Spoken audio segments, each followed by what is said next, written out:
Hi മച്ചാമാരെ, എല്ലാവർക്കും സുഖമല്ലേ? അപ്പോൾ ഇന്ന് നമ്മൾ നിങ്ങളുടെ മുന്നിൽ കൊണ്ടുവന്നിരിക്കുന്നത് ഓപ്പോൻ്റെ Reno 15 എന്ന് പറഞ്ഞിട്ടുള്ള ഒരു ഫോണാണ്. സോ ഈ ഒരു ഫോണിൻ്റെ അൺബോക്സിങ് എക്സ്പീരിയൻസിലേക്ക് പോവാം. നമ്മൾ ഈ ഫോൺ എടുത്തിട്ടുണ്ടായിരുന്നത് ജപ്പാൻ സ്ക്വയർ എന്നാണ്. സോ ഇതാണ് ഗൈസ് നമ്മുടെ ഓപ്പോൻ്റെ Reno 15 എന്ന് പറയുന്ന ഫോൺ. നമുക്കൊന്ന് ജസ്റ്റ് അൺബോക്സ് ചെയ്ത് നോക്കാം. ഓപ്പോ Reno 15 കൂടെ നമുക്ക് കിട്ടുന്നത് ഒരു ട്രാൻസ്പാരൻറ്റ് കേസാണ്. അത്യാവശ്യം വലിയ കുഴപ്പമില്ലാത്തൊരു ക്വാളിറ്റി ഉണ്ട്.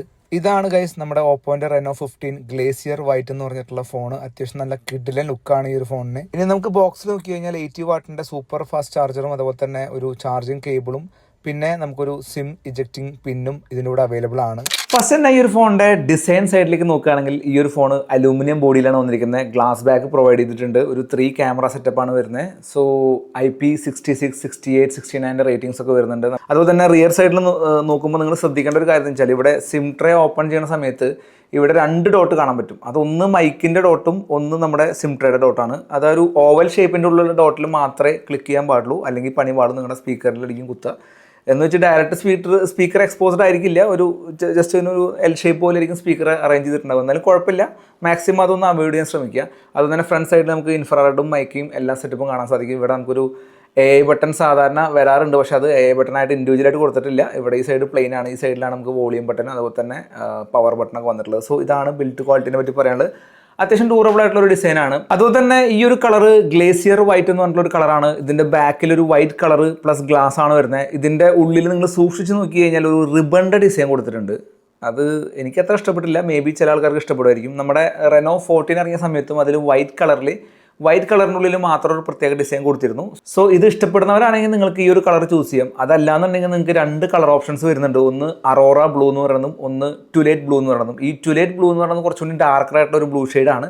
എനിക്ക് കുറച്ചുകൂടിയും ഇഷ്ടപ്പെട്ടത് അതാണ്. അപ്പോൾ നിങ്ങൾക്ക് ഇഷ്ടം പോലെ നിങ്ങളുടെ കളർ നിങ്ങൾക്ക് ചൂസ് ചെയ്യാവുന്നതാണ്. പിന്നെ 3 ക്യാമറ സെറ്റപ്പാണ് വരുന്നത്. നമുക്ക് 50 മെഗാ പിക്സലിൻ്റെ മെയിൻ ക്യാമറ, 50 മെഗാ പിക്സലിൻ്റെ ടെലിഫോട്ടോ ലെൻസ്, അതുപോലെ തന്നെ ഒരു 8 മെഗാ പിക്സലിൻ്റെ അൾട്രാ വൈഡ്, പിന്നെ ഇവിടെ Reno എന്ന് പറഞ്ഞിട്ടുള്ള ഒരു ചെറിയൊരു ബാഡ്ജിങ് കൊടുത്തിട്ടുണ്ട്.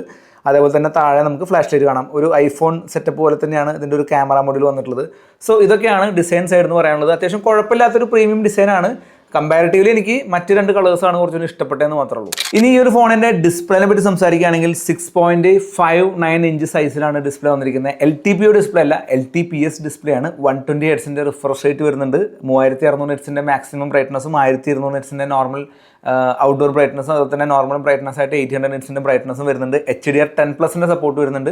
640 PPI ക്ലാരിറ്റി ഒക്കെ വരുന്നുണ്ട്. പിന്നെ നമ്മുടെ ഫിംഗർ പ്രിൻറ്റ് നോക്കുകയാണെങ്കിൽ നമുക്ക് ഒപ്റ്റിക്കൽ ഫിംഗർ പ്രിൻ്റാണ് ഇതിൽ വന്നിരിക്കുന്നത്. സോ അങ്ങനെയുള്ള അത്യാവശ്യം ഡീസൻ്റ് ആയിട്ടുള്ള ഒരു ഡിസ്പ്ലേ ആണ് കൊടുത്തിരിക്കുന്നത്. നമുക്ക് ഇവിടെ പഞ്ച് ഹോൾ ക്യാമറ ഇവിടെ കാണാൻ സാധിക്കും. സോ ഡിസ്പ്ലേ സൈസ് ഓവറോൾ സെറ്റാണ്. ബട്ട് നമ്മുടെ പ്രോനൊക്കെ കമ്പയർ ചെയ്യുമ്പോൾ ഇതിൻ്റെ ആ ഒരു സ്ക്രീൻ ടു ബോഡി റേഷ്യോ ഒരു 80% സംതിങ് ആണ് വരുന്നത്. 80% ആണ് വരുന്നത്. ആ ഒരു പ്രശ്നം മാത്രമേ ഉള്ളൂ. ചെറിയൊരു ബസ്സിൽ നമുക്ക് ഇവിടെ ഫീൽ ചെയ്യുന്നുണ്ട്. അതർവൈസ് ഡിസ്പ്ലേ എല്ലാം സെറ്റാണ്. ക്യാമറ പാർട്ട് നോക്കുകയാണെങ്കിൽ അത്യാവശ്യം ഡീസൻ്റ് ആയിട്ടുള്ള പോർട്രേറ്റ് ഫോട്ടോസും അതുപോലെ തന്നെ വീഡിയോസും പ്രൊവൈഡ് ചെയ്യുന്ന ഒരു ഫോൺ തന്നെയാണിത്. ഇതിൽ ക്യാമറ ആയിട്ട് വന്നിരിക്കുന്നത് ഫ്രണ്ടിൽ നമുക്ക് 50 മെഗാ പിക്സലിൻ്റെ ഒരു അൾട്രാ വൈഡ് സെൽഫി ക്യാമറയാണ് ഇത്തവണ വന്നിട്ടുള്ളത്. അതുകൊണ്ട് തന്നെ വ്ളോഗിങ് പർപ്പസിനൊക്കെ അടിപൊളിയായിരിക്കും. റിയർ സൈഡ് നോക്കുകയാണെങ്കിൽ ഒരു 50 മെഗാ പിക്സലിൻ്റെ മെയിൻ ക്യാമറ വന്നിട്ടുണ്ട്. അതുപോലെ തന്നെ ഒരു ടെലിഫോട്ടോ ലെൻസായിട്ട് ഒരു 3.5x സൂം ചെയ്യാൻ പറ്റുന്ന ഒരു ടെലിഫോട്ടോ ലെൻസ് നമുക്ക് 50 മെഗാ പിക്സലിൻ്റെ റിയർ സൈഡിൽ കൊടുത്തിട്ടുണ്ട്. അതുപോലെ തന്നെ ഒരു 8 മെഗാ പിക്സലിൻ്റെ ഒരു അൾട്രാ വൈഡ് റിയർ സൈഡിൽ കൊടുത്തിട്ടുണ്ട്. ഇതാണ് ഇതിൻ്റെ ക്യാമറ സെറ്റപ്പ്. ഇനി നമുക്ക് ഇതിൻ്റെ ക്യാമറ സാമ്പിൾസ് ഒന്ന് കണ്ടുനോക്കാം.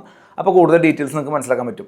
50 മെഗാ പിക്സലുള്ള ഫ്രണ്ട് ക്യാമറയിൽ അത്യാവശ്യം നല്ല ക്വാളിറ്റിയുള്ള ഇമേജസ് ക്യാപ്ചർ ചെയ്യാൻ പറ്റുന്നുണ്ട്. ഇനി ഈ ഒരു ഫോണിന്റെ സ്ട്രോങ്ങസ്റ്റ് പാർട്ടാണ് ഇതിന്റെ പോർട്രേറ്റ് ഫോട്ടോഗ്രാഫി എന്ന് പറയുന്നത്. നമുക്ക് 3.5x അല്ലെങ്കിൽ 85mm ഇതുപോലുള്ള നല്ല ക്വാളിറ്റി പോർട്രേറ്റ് ഫോട്ടോസ് എടുക്കാനായിട്ട് സാധിക്കും. ഇനി ഇതിൽ 120x സൂം സപ്പോർട്ട് വരുന്നുണ്ട്. എന്നാൽ അതിലെടുക്കുന്ന ഇമേജസ് ഒക്കെ ഒരു ആവറേജ് ക്വാളിറ്റി തന്നെ ഫീൽ ചെയ്തിട്ടുള്ളൂ. സോ ഈ കാണുന്ന ഒരു ക്വാളിറ്റിയിലായിരിക്കും നിങ്ങൾക്ക് Reno 15 ഫ്രണ്ട് ക്യാമറയിൽ വീഡിയോസ് എടുക്കാൻ പറ്റുക. നമുക്കിതിൽ പോർട്രേറ്റ് മോഡ് വരുന്നുണ്ട്. അത്യാവശ്യം നല്ല ബാക്ക്ഗ്രൗണ്ട് ബ്ലറൊക്കെ ആയിട്ട് നല്ല അടിപൊളി സെറ്റപ്പിൽ നമുക്ക് വീഡിയോ എടുക്കാൻ പറ്റും. ഞാൻ ഓൾറെഡി നമ്മുടെ Reno 15 Pro മിനിയുടെ വീഡിയോയിലും ഈ ഒരു കാര്യം പറഞ്ഞതാണ്. നല്ലൊരു ഫ്രണ്ട് സെൽഫി വീഡിയോ ക്യാമറയാണിത്.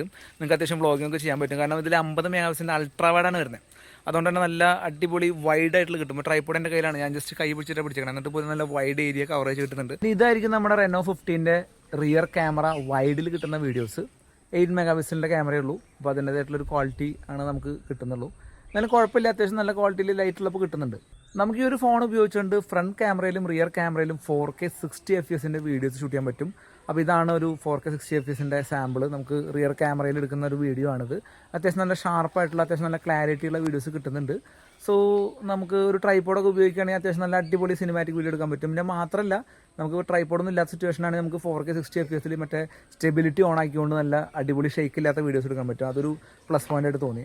ഇനി പെർഫോമൻസിന്റെ കാര്യം പറയുകയാണെങ്കിൽ ജനറലി നമ്മുടെ ഓപ്പോ റെനോ 15 Pro അല്ലെങ്കിൽ 15 Pro മിനിയിലൊക്കെ വന്നിരിക്കുന്നത് ഡയമൻസിറ്റിയുടെ 8450 എന്ന് പറഞ്ഞിട്ടുള്ള ഒരു ഫ്ലാഗ്ഷിപ്പ് പ്രോസറാണ്. എന്നാൽ ഇതിൽ വന്നിരിക്കുന്നത് സ്നാപ്ഡ്രാഗന്റെ പ്രോസറാണ്. സ്നാപ്ഡ്രാഗന്റെ 8 സീരീസ് അല്ല, സ്നാപ്ഡ്രാഗന്റെ 7 Gen 4 എന്ന് പറഞ്ഞിട്ടുള്ള ചിപ്സെറ്റ് ആണ്. സോ പെർഫോമൻസ് വൈസ് നോക്കുമ്പോൾ രണ്ടും ഓൾമോസ്റ്റ് സെറ്റാണ്. നമുക്കറിയാം ഡയമൻസിറ്റിയേക്കാളും കുറച്ചുകൂടി നല്ല പെർഫോമൻസ് പ്രൊവൈഡ് ചെയ്യാറുള്ളത് ഇപ്പോൾ സ്നാപ്ഡ്രാഗൺ ആണ്. അതുകൊണ്ട് തന്നെ ഡയമൻസിറ്റിയുടെ 8000 സീരീസിനുമായിട്ട് ഇത് അടിപൊളിയായിട്ട് കമ്പയർ ചെയ്യാൻ പറ്റുന്നുണ്ട്, നല്ല പെർഫോമൻസ് കിട്ടുന്നുണ്ട്. പിന്നെ രണ്ട് ചിപ്സെറ്റും വെച്ച് നോക്കുമ്പോൾ ഏതാണ് ബെറ്റർ നോക്കി കഴിഞ്ഞാൽ രണ്ടിലും നമുക്ക് 4K 60 FPS വീഡിയോ ഷൂട്ട് ചെയ്യാൻ പറ്റുന്നുണ്ട്. രണ്ടിലും അത്യാവശ്യം ആവറേജ് ഗെയിമിംഗ് നടത്താൻ പറ്റുന്നുണ്ട്. രണ്ടിലും നമ്മൾ ഫോട്ടോസ് എടുക്കുമ്പോൾ, പോർട്രേറ്റ് ഫോട്ടോസ് എടുക്കുമ്പോൾ ചെറിയ ലാഗ് രണ്ടിലും ഒരേപോലെ എനിക്ക് ഫീൽ ചെയ്യുന്നുണ്ട്. സോ രണ്ടും ഒരേപോലെ ആണെങ്കിൽ പോലും ആ പ്രോയിൽ വരുന്ന ഡയമൻസിറ്റിയുടെ 8450 പെർഫോമൻസ് കുറച്ചും കൂടിയും കാലം കഴിഞ്ഞാൽ ചെറിയൊരു ഡ്രോപ്പ് വരാൻ ചാൻസ് ഉണ്ട്. എന്നാൽ അത് വെച്ച് നോക്കുമ്പോൾ നമ്മുടെ സ്നാപ്ഡ്രാഗന്റെ 7 Gen 4 എന്ന് പറയുന്നത് കുറച്ചും കൂടി ഡ്യൂറബിൾ ആയിട്ടുള്ള പെർഫോമൻസ് തരുന്നതായിരിക്കും. അതുകൊണ്ട് രണ്ട് പ്രോ സീരീസും അല്ലെങ്കിൽ പ്രോ മിനി സീരീസും വെച്ച് നോക്കുമ്പോൾ ഇതായിരിക്കും കുറച്ചും കൂടി ബെറ്റർ ആയിട്ട് നിങ്ങൾക്ക് ഡ്യൂറബിൾ ആയിട്ട് പെർഫോം ചെയ്യാൻ പോകുന്നത്. ഇതിൽ നമുക്ക് 4K 60 FPS സപ്പോർട്ട് ഉണ്ട്. ഗെയിമിംഗ് അത്യാവശ്യം നന്നായി കളിക്കാൻ പറ്റുന്നുണ്ട്. നമ്മുടെ BGMI നമുക്ക് 90 FPS സപ്പോർട്ടാണ് ഇതിൽ വരുന്നത്. അതുകൊണ്ട് ഒരു ഹാർഡ് കോർ ഗെയിമർ അല്ലാന്ന് നിങ്ങളുണ്ടെങ്കിൽ നിങ്ങൾക്ക് ഒരു കാഷ്വൽ ഗെയിമിങ്ങിന് വേണ്ടിയിട്ട് ഈ ഒരു ഫോൺ അടിപൊളിയായിട്ട് യൂസ് ചെയ്യാൻ പറ്റുന്നുണ്ട്. പിന്നെ ഫ്രെയിം റേറ്റ് നോക്കുമ്പോൾ നമ്മൾ ഏകദേശം ഒരു 1 hourലേക്കൊക്കെ സിമ്പിളായിട്ട് ഏകദേശം ഒരു 85-88 ആ റേഞ്ചിൽ നമുക്ക് ഫ്രെയിം റേറ്റ് ഡ്രോപ്പ് ഇല്ലാണ്ട് 90 FPS മോഡിട്ട് കളിക്കാൻ പറ്റുന്നുണ്ട്. അതുകൊണ്ട് തന്നെ ഗെയിമിംഗ് വലിയ കുഴപ്പമൊന്നും എനിക്ക് തോന്നിയില്ല. പിന്നെ ഒരു 25-30 മിനിറ്റ്സിന് ശേഷം നമുക്ക് ചെറിയ രീതിയിലൊരു വാം ഇതിൽ ഫീൽ ചെയ്യുന്നുണ്ട്. പിന്നെ എന്ന് പറഞ്ഞു കഴിഞ്ഞാൽ BGMI നമ്മളിതിൽ കളിക്കുന്ന സമയത്ത് ഇതിൽ മാക്സിമം ഒപ്റ്റിമൈസ് ചെയ്യാനായിട്ട് ഇതിൽ ചില AI ബൂസ്റ്റ് പരിപാടികളൊക്കെ ഉണ്ട്. സോ അങ്ങനെ AI ബൂസ്റ്റിംഗ് ഉള്ളതുകൊണ്ട് തന്നെ ഫ്രെയിം റേറ്റ് കറക്റ്റായിട്ട് മെയിൻറ്റെയിൻ ചെയ്യാനും നമുക്ക് ഫോൺ വലിയ രീതിയിൽ ഹീറ്റ് ആവാണ്ടൊക്കെ ഈ ഒരു AI പരിപാടികൾ ഇതിൽ നോക്കുന്നുണ്ട്. പിന്നെ ഇതിൻ്റെ UFS നോക്കുകയാണെങ്കിൽ UFS 3.1 ആണ് വന്നിട്ടുള്ളത്. സോ സ്നാപ്ഡ്രാഗന്റെ 7 Gen 4 ആയതുകൊണ്ടാണ് UFS 3.1 കൊടുത്തിട്ടുള്ളത്. അല്ലെങ്കിൽ നമുക്കൊരു UFS 4.1 കൊടുക്കാമായിരുന്നു. UFS 4.1 കൊടുത്തിട്ടും വലിയ കാര്യമില്ല, കാരണം ഇതിൽ വെച്ചിരിക്കുന്ന ചിപ്സെറ്റിനനുസരിച്ചുള്ള UFS കൊടുത്തിട്ട് കാര്യമുള്ളൂ. അതുകൊണ്ട് തന്നെ UFS നമുക്ക് ഈ പറഞ്ഞ മാതിരി ഒരു വളരെ ലോങ് പീരീഡിലേക്ക് നമുക്ക് അതിനെ ഡിപ്പെൻഡ് ചെയ്യാൻ പറ്റില്ല. ഒരുവിധം നല്ല പെർഫോമൻസ് ഡാറ്റ ട്രാൻസ്ഫർ ഒക്കെ ഒരുവിധം കാലത്തേക്ക് നമുക്ക് കിട്ടുന്നതായിരിക്കും. അതുപോലെ തന്നെ ഇതിൻ്റെ റാം നോക്കുകയാണെങ്കിൽ നമുക്ക് LPDDR5Xന്റെ റാം സപ്പോർട്ട് വരുന്നുണ്ട്. 8GB 12GB വേരിയൻസിലാണ് ഇത് വരാൻ പോകുന്നത്. സ്റ്റോറേജ് നോക്കുകയാണെങ്കിൽ നമുക്ക് 256 തൊട്ടിട്ട് വരുന്നുണ്ട്. അതുപോലെ തന്നെ 512GB വരെ ആയിരിക്കും ഇതിൻ്റെ റാം വേരിയൻസ് വരിക. സോ ഇതൊക്കെയാണ് പെർഫോമൻസിനെ പറ്റി പറയാനുള്ളത്. നിങ്ങൾ അത്യാവശ്യം ഫോട്ടോസ് എടുക്കണം, അത്യാവശ്യം ഡേ ടു ഡേ ടാസ്കുകൾ, അത്യാവശ്യം AI പെർഫോമൻസ്, ഒരു നോർമൽ രീതിയിലുള്ള ഗെയിമിങ്ങിന് പറ്റിയിട്ടുള്ള ഒരു ചിപ്സെറ്റാണ്. ഇനിയിപ്പോൾ ബാറ്ററിനെ പറ്റി ചോദിക്കുകയാണെങ്കിൽ എനിക്ക് പ്രത്യേകിച്ച് ഒന്നും പറയാനില്ല. അത്യാവശ്യം ഡീസൻ്റ് ആയിട്ടുള്ള ബാറ്ററി ബാക്കപ്പ് ഉണ്ട്. ഇപ്പോൾ വരുന്ന എല്ലാ ഫോണുകളിലും ഹൈ ഡെൻസിറ്റി ബാറ്ററിക്കാണ് യൂസ് ചെയ്യുന്നത്. അതുകൊണ്ട് ബാറ്ററി ബാക്കപ്പ് ഉണ്ട്. 6500 mAh ബാറ്ററി ബാക്കപ്പ് ഉണ്ട്. ഞാൻ കുറച്ച് നേരം യൂസ് ചെയ്തപ്പോൾ എനിക്ക് എൻ്റെ ഒരു നോർമൽ ഒരു കണക്ക് കൂട്ടല്ലേ, നമുക്കൊരു 7 hourൊക്കെ അടുപ്പിച്ച് നമുക്ക് ഈസി ആയിട്ട് യൂസ് ചെയ്യാൻ പറ്റും. കണ്ടിന്യൂസ് ആയിട്ട് നമ്മൾ വാട്സപ്പ് അങ്ങനത്തെ സോഷ്യൽ മീഡിയ ചെറിയ ഗെയിമിംഗ് ഒക്കെ ആയിട്ട് പോയി കഴിഞ്ഞാൽ ഒരു 7 hour നമുക്ക് ഒരു വിഷയമില്ലാണ്ട് ഗെയിമിംഗ് അല്ല, ഒരു വിഷയമില്ലാണ്ട് നമുക്ക് ടാസ്ക് ചെയ്യാൻ പറ്റുന്നുണ്ട്. അത് കുഴപ്പമൊന്നുമില്ല. പിന്നെ 80 വാട്ടിൻ്റെ ഫാസ്റ്റ് ചാർജർ ഇതിൽ കിട്ടുന്നുണ്ട്. നമ്മൾ ആ പെട്ടി തുറന്നിട്ട് ആ ചാർജറിനെ അങ്ങനെ കാണുമ്പോഴല്ലോ നമ്മൾ എന്തോ ഒരു വലിയൊരു ദൈവത്തിനെ നേരിട്ട് കണ്ട് പ്രത്യക്ഷപ്പെട്ട പോലത്തെ ഒരു ഫീൽ എനിക്ക് വരുന്നത്. കാരണം ഞാൻ കുറച്ച് നേരം മുന്നേ സാംസങ്ങും അതുപോലെ തന്നെ ആപ്പിളൊക്കെ തന്നെയാണ് യൂസ് ചെയ്യാറുള്ളത്. ഇപ്പോൾ ആപ്പിളാണ് യൂസ് ചെയ്യുന്നത്, കുറച്ച് നേരം മുന്നേ സാംസങ്ങാണ്. അപ്പോൾ അവരൊക്കെ ഈ പറഞ്ഞ മാതിരി നമ്മൾ ബോക്സ് തുറക്കുമ്പോൾ പെട്ടിയൊന്നും ഉണ്ടാവില്ല, ജസ്റ്റ് പേപ്പറും ഒരു വയറും മാത്രമേ ഉണ്ടാവുള്ളൂ. അപ്പോൾ അതൊക്കെ വെച്ച് നോക്കുമ്പോൾ ഇത് കാണുമ്പോൾ ഭയങ്കര സന്തോഷമാണ് നമുക്ക്. പിന്നെ ഇവരുടെ ഈ ഒരു സംഭവം കാരണം ഇപ്പോൾ ഒട്ടുമിക്ക ആൾക്കാരും ചാർജർ തിരിച്ച് വെച്ച് തുടങ്ങി. ഇപ്പോൾ നമ്മുടെ സാംസങ് ട്രൈഫോൾഡിൽ ചാർജർ തിരിച്ച് കൊണ്ടുവന്നിട്ടുണ്ട്. അത് പിന്നെ പറയാൻ പറ്റില്ല കേട്ടോ, 2 ലക്ഷത്തി സംതിങ്ങിൻ്റെ ഫോണാണ്, അതുകൊണ്ടായിരിക്കും ചിലപ്പോൾ ചാർജർ കൊണ്ടുവന്നിട്ടുണ്ടാവുക. എന്നിരുന്നാലും ചാർജർ കൊണ്ടുവരാനുള്ള പ്രവണത ഇവർ ഉണ്ടാക്കി.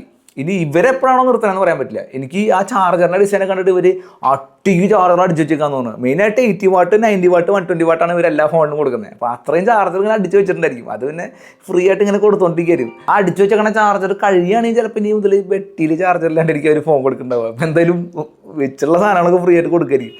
അപ്പോൾ എന്തായാലും ചാർജർ കൊടുക്കുന്ന കാര്യം നല്ലൊരു സംഭവം തന്നെ. ഇനി സോഫ്റ്റ്വെയർ എക്സ്പീരിയൻസിനെ പറ്റി പറയുകയാണെങ്കിൽ നമുക്ക് ColorOS 60 ആണ് വരുന്നത്. അത്യാവശ്യം സ്മൂത്താണ്, അത്യാവശ്യം സ്നാപ്പിയാണ്. പിന്നെ മൈൻഡ് സ്പേസ് എന്ന് പറഞ്ഞിട്ടുള്ള AI പരിപാടികളൊക്കെ വരുന്നുണ്ട്. അല്ലാതെ നമുക്ക് ഫോട്ടോ എടുത്ത് കഴിഞ്ഞാൽ ഫോട്ടോയിൽ ചേഞ്ചസ് വരുത്തുള്ള AI പരിപാടികൾ, അങ്ങനത്തെ ഒരുപാട് പരിപാടികളുണ്ട്. സോ ഇതൊക്കെയാണ് ഇതിൻ്റെ ഓവറോൾ ഫീച്ചേഴ്സ് എന്ന് പറഞ്ഞു കഴിഞ്ഞാൽ. ഇനി ഇതിൻ്റെ ചില നെഗറ്റീവ് പാർട്സ് പറയാനാണെങ്കിൽ ഇതിൻ്റെ ക്യാമറ സൈഡ് നോക്കുമ്പോൾ നമുക്ക് 8 MP ഒരു അൾട്രാ വൈഡാണ് കൊടുത്തിരിക്കുന്നത്. അതെനിക്ക് അത്ര ഇഷ്ടപ്പെട്ടില്ല. അത് ഫോട്ടോ എടുക്കാനാണെങ്കിലും വീഡിയോ എടുക്കാനാണെങ്കിലും അത്ര ഒരു ബെറ്റർ ആയിട്ട് തോന്നിയില്ല. ബട്ട് ഇതിൻ്റെ ഫ്രണ്ട് ക്യാമറയിൽ കൊടുത്തിട്ടുള്ള ആ ഒരു 50 MP അൾട്രാ വൈഡ് പൊളിയാണ്, ഒരു രക്ഷയില്ല. അപ്പോൾ അതാണ് ഒരു ക്യാമറ സൈഡിൽ നിന്ന് നെഗറ്റീവായിട്ട് തോന്നിയത്. പിന്നെ 200 MP സെൻസറാണ് പ്രോയിൽ വരുന്നത്. പക്ഷേ അത് വലിയ കാര്യമൊന്നും എനിക്ക് ഫീൽ ചെയ്തില്ല. ഈ ഒരു 50 MP അത്യാവശ്യം ബെറ്ററായിട്ട് പെർഫോം ചെയ്യുന്നുണ്ട്. അപ്പോൾ അതൊരു വിഷയമായിട്ട് തോന്നിയില്ല. പിന്നെ ഈ ഒരു ഗ്ലേസിയർ വൈറ്റ് എന്ന് പറഞ്ഞ കളറിലുള്ള ആ ഒരു റിബൺ ഡിസൈൻ അതെനിക്ക് ഇഷ്ടപ്പെട്ടില്ല. അത് ഇഷ്ടപ്പെടുന്നവർക്ക് കുഴപ്പമുണ്ടാവില്ല. പിന്നെ നമുക്കൊരു AI ഡെഡിക്കേറ്റഡ് ബട്ടൺ ഇവിടെ ഉണ്ടാവാറുണ്ട്, അതിവിടെ മിസ്സിംഗ് ആണ്. അതുണ്ടായിരുന്നെങ്കിൽ കുറച്ച് ബെറ്റർ ആയിരുന്നു. പിന്നെ ബാറ്ററി സൈഡ് ഓക്കെയാണ്. ഡിസ്പ്ലേ സൈഡ് നമുക്ക് LTP ഉണ്ടായിരുന്നെങ്കിൽ കുറച്ചുകൂടി ബെറ്റർ ആയിരുന്നു. ഈ ഒരു ചിപ്സെറ്റിൽ ബാറ്ററി ആണ് കിട്ടുന്നത്. നമ്മളിപ്പോൾ സത്യം പറഞ്ഞു കഴിഞ്ഞാൽ നമ്മൾ ഫോൺ എടുത്തിട്ട് എത്ര നമ്മൾ ഗെയിം കളിക്കും? നമ്മൾ ഈ ഫോൺ എടുത്ത് കുറച്ച് കാലം ചിലപ്പോൾ നല്ല ഗെയിമിംഗ് ഒക്കെ ചെയ്യായിരിക്കും. അത് കഴിഞ്ഞിട്ട് പിന്നെ നല്ല ഗെയിമിംഗ് ചെയ്യാൻ നമുക്ക് മടിയായിരിക്കും. മടി മീൻസ് നമുക്ക് താല്പര്യം ഉണ്ടായിരിക്കില്ല. അങ്ങനെയാണ് എനിക്ക് തോന്നിയിട്ടുള്ളത്. എൻ്റെ ഫോൺ എടുത്തപ്പോഴും ഞാൻ തുടക്കത്തിലൊക്കെ ഭയങ്കര ഗെയിമിംഗ് ആയിരുന്നു. നമുക്ക് ഗെയിമിങ്ങിനോട് അത്രയും പാഷനറ്റ് ആണെങ്കിൽ നിങ്ങൾ ഗെയിമിംഗ് ഫോൺ തന്നെ എടുത്താൽ മതി. അല്ലാന്നുണ്ടെങ്കിൽ ഈ ഒരു ഫോണാണെങ്കിലും കുഴപ്പമൊന്നുമില്ല. നോർമൽ ഗെയിമിംഗ് ഉണ്ട്, ക്യാമറയുണ്ട്, നമുക്ക് പ്രൈസ് പോയിന്റും കുറവായിരിക്കും. സോ അതൊക്കെയാണ് ഇതിൻ്റെ ഒരു ഫൈനലായിട്ട് പറയാനുള്ളത്. അപ്പം ഈ ഒരു ഫോൺ ആരെടുക്കണം എന്ന് വെച്ച് കഴിഞ്ഞാൽ അത്യാവശ്യം ഡീസൻ്റ് ആയിട്ടുള്ള ക്യാമറ, ഓപ്പോ ബ്രാൻഡിനോട് ഇഷ്ടമുള്ള ആൾക്കാർ, അത്യാവശ്യം നല്ല ബാറ്ററി വേണം, അത്യാവശ്യം ഒപ്റ്റിമൈസ്ഡ് ആയിട്ടുള്ള പെർഫോമൻസ് വേണം, നല്ല ബാറ്ററി ബാക്കപ്പിന് വേണ്ടിയിട്ടുള്ള ചിപ്സെറ്റ് ആയിരിക്കണം എന്നൊക്കെ ഉണ്ടെങ്കിൽ നിങ്ങൾക്ക് ധൈര്യമായിട്ട് ഈ ഒരു ഫോൺ ചെക്കൗട്ട് ചെയ്യാവുന്നതാണ്. ഈ ഒരു ഫോൺ എടുക്കാനായിട്ട് നിങ്ങൾക്ക് ജപ്പാൻ സ്ക്വയറിനെ കോൺടാക്ട് ചെയ്യാം. അവരുടെ കോൺടാക്ട് നമ്പർ ഞാനോട് കൊടുക്കാം. സോ അവർ ഒരുപാട് ഷോറൂമുണ്ട്, ഏകദേശം 12ഓളം ഷോറൂമിൽ ആയിട്ട് നിൽക്കുന്ന വലിയൊരു ടീമാണ് അവർ.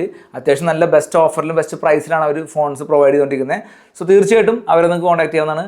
അടുത്തൊരു ഇൻഫോർമേറ്റീവ് ആയിട്ടുള്ള അടിപൊളി റിവ്യൂ വീഡിയോ ആയിട്ട് കാണാം. അതുവരെയും ബൈ. Jino tech vlogs.